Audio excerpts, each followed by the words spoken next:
संपूर्ण राज्यात गेल्या अनेक दिवसापासून जी चर्चा होती ती ऑपरेशन टायगरची, अर्थात चर्चा जी आहे ती मोठ्या प्रमाणावर रंगली. राजकीय देखील चर्चा या अनुषंगाने झाल्या आणि आजचा तो दिवस ज्या दिवशी हे ऑपरेशन टायगर जे आहे ते प्रत्यक्षात अंमलात आलं. याच्या संपूर्ण हालचाली ज्या आहेत त्या दिल्लीमध्ये सध्या सुरू आहेत. मुंबईमध्ये देखील या चर्चा आणि ह्या हालचाली राजकीय सुरू आहेत.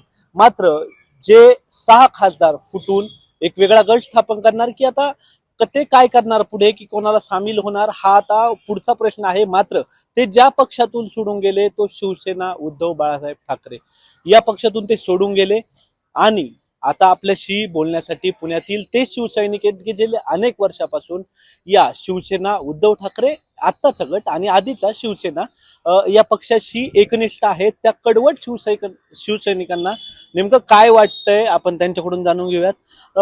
काय सांगाल तुम्ही? खरं गेल्या अनेक वर्षापासून तुम्ही शिवसेनेशी एकनिष्ठ आहात. आधी देखील शिवसेनेत बंड झालं, एकनाथ शिंदेच्या रूपाने ते बाहेर पडले सगळे. आता पुन्हा एकदा ह्या घटनेला एक साधारण 2.5-3 वर्ष उलटत आहेत. पुन्हा एकदा बंड 21 जून जी तारीख ज्यावेळी त्यांनी मागच्या वेळेस बंड केलं समोरच आहे अगदी. आणि शिवसेनेचा वर्धापन दिन 19 तारखेचा तो देखील नजदीकीने.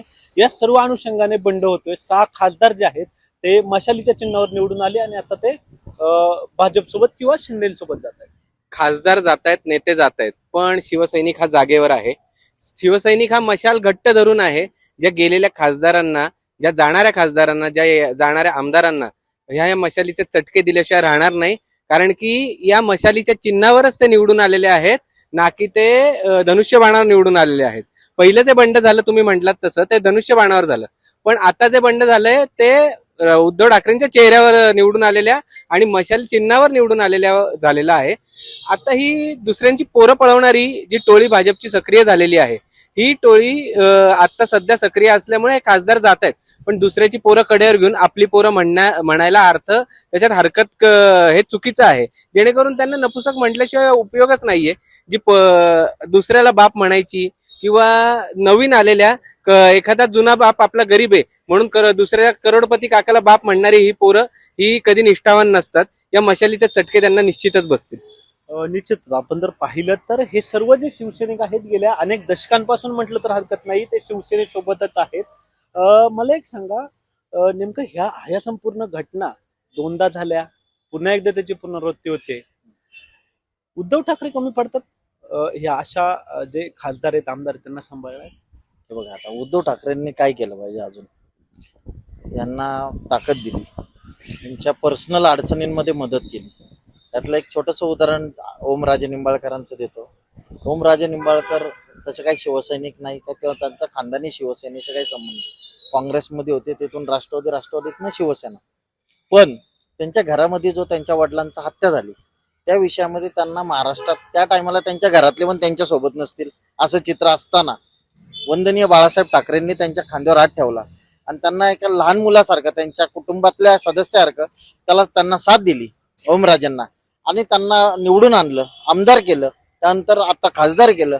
एवढं जर तुम्हाला ठाकरे परिवारांनी दिलंय, तुम्हाला तुमच्या अडचणीच्या काळात थांबलेत, तुमच्या घरातले नसतील थांबले, एवढे ते थांबलेत, वेळ पडली की तुमच्यासाठी उभे राहतात. अजून काय केलं पाहिजे का? तुम्हाला घरात आणून दूध पाजलं पाहिजे का काय? आता ठाकरेंनी, ठाकरे म्हणजे काय ब्रँड आहे? ठाकरे कोण आहेत?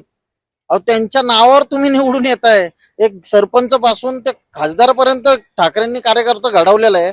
आता ठाकरेंनी काय प्रत्येकाला जाऊन भेटून, हा का रे तुला त्रास होतो का, हे घे दूध पी, बोनविटा पी, येतपर्यंत काम केलं पाहिजे. देखील उद्धव ठाकरे वेळ देत नाहीत कार्यकर्त्यांना. आता उद्धव साहेबांना वेळ द्यायला त्यांना खासदारांशी ते बोलतात, विभाग प्रमुखांच्या मिटिंगा घेतात. आता मी पण एक पदाधिकारी आहे. लाईव्ह आता डिजिटल इंडिया आहे, तसं लाईव्ह मिटिंग होतात, सगळं होतं ना. आता परवा उद्धव साहेबांनी डिजिटल सगळ्यांच्या पुणे शहरातल्या महाराष्ट्रातल्या मुख्य पदाधिकाऱ्यांच्या मिटिंगा घेतलेल्या आहेत, सगळ्यांना मार्गदर्शन करतात. आता ह्याच्या पलीकडे अजून काय केलं पाहिजे? म्हणजे बाहेरच पडत नाही असं नाहीये, उद्धव साहेब सगळ्यांशी बोलतात. आता काही त्यांना शारीरिक त्रास होता मधल्या काळामध्ये म्हणून ठीक आहे, तरी त्यामध्ये पण त्यांनी तुम्ही बघितलेले करोना काळामध्ये महाराष्ट्र कुठल्या चांगल्या पद्धतीने सांभाळलेला आहे. आता ह्याच्या पलीकडे यांची अजून काय अपेक्षा आहे? काय केलं पाहिजे? काय ठाकरेंनी यांच्यासाठी काय केलं पाहिजे? तुम्ही पक्षात जे आहे ते कार्यकर्ता आणि सगळ्याच तुम्ही पातळ्यांवर तुम्ही पाहिलं, अगदी वेगवेगळी पदं देखील तुमच्याकडे असतील. मी जेव्हा 2 दिवसापूर्वी आदित्य ठाकरेंशी बोललो त्यावेळी त्यांना या गोष्टीची कल्पना होती की ही संपूर्ण फूट होणार आहे. अशा वेळेस डॅमेज कंट्रोल का केलं गेलं नाही? हे बघा, पळून जाणाऱ्याला तुम्ही थांबवू शकत नाही. ते ऑलरेडी पळून जाण्याच्या मानसिकतेत होते किंवा आहे हे ऑलरेडी माहिती आहे. असं असताना त्यांना किती थांबवणार? आणि कोण ना कोण कुठल्या ना कुठल्या प्रॉब्लेम मध्ये आहेत. आता मी काही वाचन करत असताना मला जाणवलं की कोणाचा बँक घोटाळा आहे, कोणाचं काय पर्सनल विषय आहेत, काहींना बापाची शब्द आहेत, काहींना साईबाबाच्या शब्द आहेत, असं काहीतरी, काहींना खोके आहेत, अशा काहीतरी गोष्टी झालेल्या आहेत. संजय राऊत साहेबांनी सांगितलं तसं काय आर्थिक देवाणघेवाणी पण होऊ शकतात. हे सगळं पाहता यांना कुठल्या ना कुठल्या पद्धतीने विकत घेतलेले आहे, त्यामुळेच हे गेलेले आहेत. नाही ते कशाला गेले असते? आणि राहिला गोष्ट निधीचा, निधी कशाला पाहिजे तुम्हाला? तुम्ही विरोधी पक्षाकडनं लढताय. सत्तेतला जो राक्षस रूपी पक्ष बसलेला आहे भाजप, त्याच्या विरोधात तुम्हाला मतदारांनी, स्थानिक शिवसैनिकांनी, पदाधिकाऱ्यांनी आणि उद्धव साहेबांनी, ठाकरे परिवारांनी, शिवसैनिकांनी तुम्हाला निवडून दिलेले. आता तुम्हाला माहिती आहे सत्तेमध्ये निधी कमी भेटणार, सत्तेमध्ये असलेल्याला निधी जास्त भेटतो, विरोधी पक्षातल्याला निधी कमी भेटणार आहे, हे 100% तुम्हाला माहिती आहे. आता मला निधी भेटत नाही हे कारण देऊन तुम्ही पळून जाताय, मग तेव्हाच तुम्ही भाजपमध्ये जायचं होतं ना. अहो, तुम्हाला भाजपचं तुम्हाला जवळ पण घेत नव्हते, ब्रश मधला एक काना पण नव्हते, तुम्हाला जवळ घेत नव्हते. या शिवसेनेने तुम्हाला खासदार केलं, त्या लोकांनी तुम्हाला खासदार केलं म्हणून तुमचं नाव झाले. आता तुम्ही नावावर उभारायला आल्यावर तुम्ही पळून चालले का? तुम्हाला काय वाटतं पळून गेले तुम्ही मोठे होताल का? तसं काय होणार नाही. तुम्ही तुमच्या मतदारसंघामध्ये जावा, तुम्हाला फटके बसणार आहेत आणि इलेक्शनच्या टायमाला तुम्हाला उलटी मशाल फिरेल यांच्यावर आणि यांना चटके बसतील. एकंदरीतच आपण जर पाहिलं तर शिवसेनेच्या अगदी उभारणीपासून महिलांचा जो सहभाग आहे तो शिवसेना पक्षामध्ये खूप मोठ्या प्रमाणात राहिलाय. असेच महिला पदाधिकारी देखील आपल्यासोबत आहेत. काही कसं पाहताय गेल्या 3 वर्षात, म्हणजे एकच पक्ष जो 2 वेळा फोडला जातो, दुसरी वेळ आहे आता, एक शिवसैनिक, तुम्ही सातत्याने अनेक वर्षापासून शिवसेनेत काम करताय, महिला म्हणून काय वाटतं ह्या गोष्टीकडे पाहताना? खरं तर महिला पदाधिकारी किंवा एक शिवसैनिक म्हणून अत्यंत वेदना होत आहेत जेव्हा अशा काही गोष्टी घडतात. आज भारतीय जनता पार्टीनं पुन्हा एकदा एकनाथ शिंदेच्या खांद्यावरती बंदूक ठेवलेली आहे आणि ठाकरेंना निशाणा करून गोळी मारण्याचं काम चालू आहे. मात्र ही गोळी यांच्याच पार्श्वभागात शिरणार आहे आणि जेव्हा ते रक्तबंबाळीत होतील तेव्हा त्यांना कळेल ते दुखणं काय आहे, तो त्रास काय आहे. आज तुम्हाला आनंद होत असेल की पक्ष फोडणं, खासदार फोडणं, आमदार फोडणं, आनंद मिळत असेल यांना, एक आसुरी आनंद आहे त्याच्यामध्ये. मात्र हा काही काळापुरताच आहे. जैसी करणी वैसी भरणी या उक्तीप्रमाणे कधीतरी तुमच्यावरती सुद्धा ही वेळ येणार आहे. आम्ही महिला उमऱ्याच्या आतमध्ये जाऊन संवाद साधू शकतो, आम्ही महिला घराघरामध्ये जाऊन पोहोचू शकतो. म्हणून महिलांचा सगळ्यात जास्त सहभाग हल्ली राजकारणामध्ये दिसतो.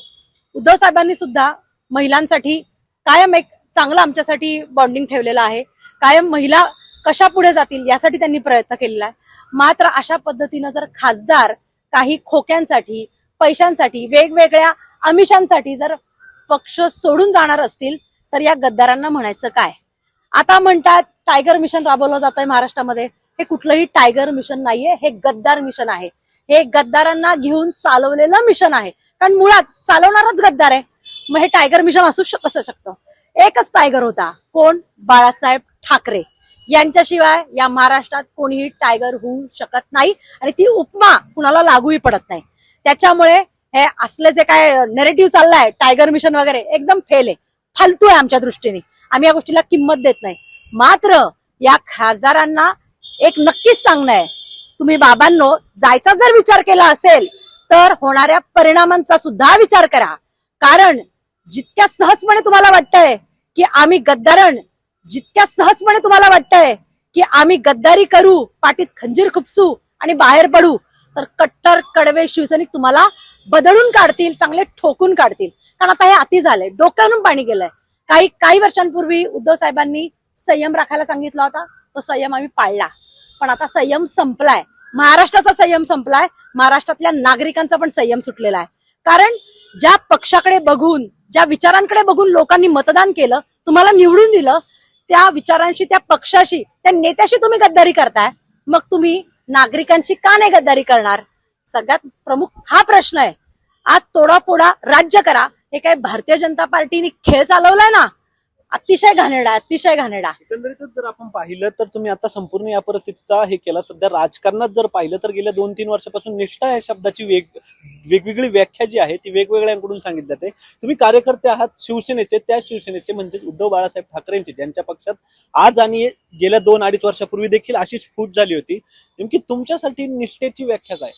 मुळातच या हरामखोरांनी, नालायकांनी या निष्ठेची विष्ठा केलेली आहे. त्यामुळे निष्ठा हा शब्द जो काही शिवसैनिकांसाठी किंवा जे काही कट्टर आहेत त्यांच्यासाठी खूप मौल्यवान आणि महत्वाचा आहे. निष्ठा कशाला म्हणतात? काहीही मिळू नको, काहीही मिळालं नाही तरी चालेल, पद नको, प्रतिष्ठा नको, काही नको, पण एक शिवसैनिक, तो निष्ठावंत शिवसैनिक, ज्याला कसलीच अपेक्षा नाही, ज्याला फक्त पक्षाचं चिन्ह माहितीये, पक्षाचा नेता माहितीये, पक्षाचा विचार माहितीये, ज्याला बाळासाहेब ठाकरे माहितीये, तो म्हणजे निष्ठावंत आणि ती म्हणजेच निष्ठा. आपण जर एकंदरीतच पाहिलं तर शिवसेना हा अगदी तळागाळात पोहोचलेला खूप जुना पक्ष आहे महाराष्ट्राच्या संपूर्ण इतिहासातला. शिवसैनिक आहेत आपल्याबरोबर, ज्येष्ठ शिवसैनिक म्हणावं लागेल. किती वर्षापासून, आता तुमचं वय काय आणि किती वर्षापासून तुम्ही शिवसेनेशी जोडलेले आहात? आता माझं वय चालू आहे रनिंग 56, पण जसं कळायला लागलं म्हणजे वयाच्या 10व्या वर्षी कळतं मला वाटतं शाळेत असताना, तेव्हापासून एकच माहिती की जी 4 अक्षर म्हणजे कोणती ते शिवसेना. काय आम्ही कधी आजपर्यंत पदाची भुकेलेलो नाही झालेलं, पण शिवसैनिक हा एक खूप मोठं पद आहे. काय पण हे जे काही केलंय किंवा हे जे काही चाललंय काय, ते ह्यांनी थोडा विचार करायला हवा होता की आपण आज कोणामुळे आहोत. नेमकं काय कमी पडतंय संपूर्ण या राजकीय परिस्थितीत? नेमकं काय कमी पडतंय? उद्धव ठाकरेंचं प्रेम कमी पडतंय की पक्षावरचं लक्ष कमी पडतंय? काय वाटतंय? साहेब प्रेम प्रेम द्यायला कुठं कमी पडले? साहेब प्रेम द्यायला कमी पडले का? तर नाही पडले. तुमच्या काहीतरी जे काय तुम्ही कुरघोडी केल्यात की त्याला पोहायच्यात, मग त्या अनुषंगाने तुम्ही हे पाऊल उचलताय ना. काय आता उगाच जातील होय, काही कारण नाही. हे जे आता आमदार गेले, खासदार जे आमदार गेले पूर्वी, ते काय आपोआप गेले का? तुम्ही जे काय हे केलंय कर्म, काय जे काय चुकीच्या गोष्टी केल्या त्याच्यामुळे तुम्हाला हे करावं लागलं ना. काय बरं, ह्याच्यापूर्वी कधी पक्ष नाही फुटले? कुठले की जेव्हा नारायण राणे देखील अशाच पद्धतीने शिवसेनेतून बाहेर पडले होते. त्यांनी कुठं अशा फार फोडाफोडीचं राजकारण केलं? काय ते इंडिव्हिज्युअल गेले ना, राजसाहेब इंडिव्हिज्युअल गेले. काय आपण जर पाहिलं तर या संपूर्ण शिवसैनिकांच्या ज्या मागण्या किंवा प्रश्न आहेत अगदी रास्त आहेत, कारण हे अगदी शिवसेनेच्या सुरुवातीपासून, जडगडणीपासून ते शिवसेनेसोबत जोडले होते. मात्र असे काही आयात लोक येतात, काही पक्षातलेच लोक त्यांना मोठे करतात, ते निवडून येतात आणि अशा पद्धतीने ते पक्ष बदल करून आपल्याच पक्षाशी कुठेतरी गद्दारी करतात. असा संपूर्ण जो एक विचार जो आहे तो व्यक्त केला या शिवसैनिकांनी. आता नेमकं या संपूर्ण परिस्थितीत आता दिल्लीत नेमकं काय खलबतं घडतायत आणि काय नवीन विषय जो आहे तो सर्वांसमोर येतो हे पाहणं महत्वाचं ठरणार आहे. कॅमेरामॅन दिनेश सिंगसह मी प्रथमेश तांबे, LS मराठी, पुणे.